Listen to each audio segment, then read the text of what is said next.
আসসালামু আলাইকুম। প্রিয় দর্শক, বাংলাদেশ জামাত ইসলামের আমির সাহেব উনি বুধবার দিন সকালে লন্ডনের উদ্দেশ্যে যাত্রা করছে।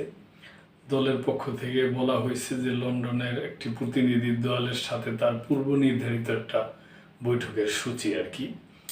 লন্ডনের পথে জামাত আমির শফিকুর রহমান। বাংলাদেশ জামাতে ইসলামের আমির ডাক্তার শফিকুর রহমান যুক্তরাজ্যের উদ্দেশ্যে ঢাকা ত্যাগ করছেন। বুধবার সকালে বিমান বাংলাদেশ এয়ারলাইন্সের একটি ফ্লাইটে হযরত শাহজালাল আন্তর্জাতিক বিমানবন্দর থেকে লন্ডনের পথে যাত্রা করেন তিনি।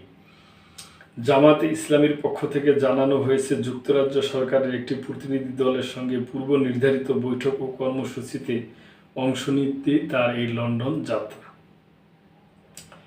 বাংলাদেশ জামাতে ইসলামের সহকারী সেক্রেটারি জেনারেল ও মিডিয়া বিভাগের প্রধান এহসানুল মাহবুব জুবায়ের জানান, ব্রিটিশ সরকারের সঙ্গে বৈঠকের নির্ধারিত কর্মসূচি থাকায় বুধবার সকালে লন্ডনের উদ্দেশ্যে রওনা দিয়েছেন জামায়াত আমির।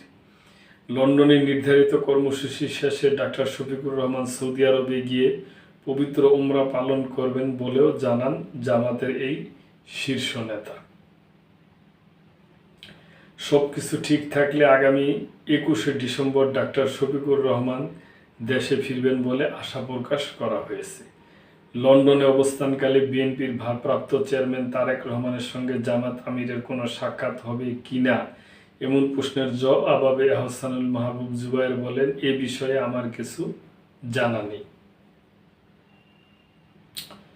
তো প্রিয় দর্শক, এটা ওনার ওই লন্ডন সরকারের প্রতিনিধির সাথে পূর্ব নির্ধারিত একটা বৈঠক, ওই বৈঠকের জন্য উনি গেছে এবং ওখান থেকে উনি সৌদি আরবে যাবে উমরা পালন করতে, তারপরে দেশে ফিরবে আর কি।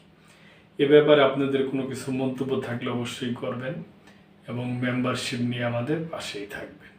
আল্লাহ হাফেজ।